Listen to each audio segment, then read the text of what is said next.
Pero guys, so gawan ko lang ng sagot yung tanong ni Kabayan.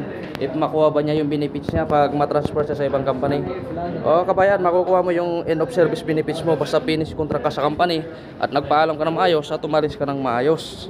So ito, ilang beses ko natin itong ginawa ng video, pero karapatan mo talagang kunin yung end of service benefits mo pag na-finish contract ka, natapos ang kontrata mo at umalis ka ng maayos, kasi nasa kontrata naman talaga yan eh. So dapat talaga ibigay talaga yan ng company, kaya sabihin mo sa company mo, if hindi niya ibigay, kukunin mo kasi nasa kontrata yon.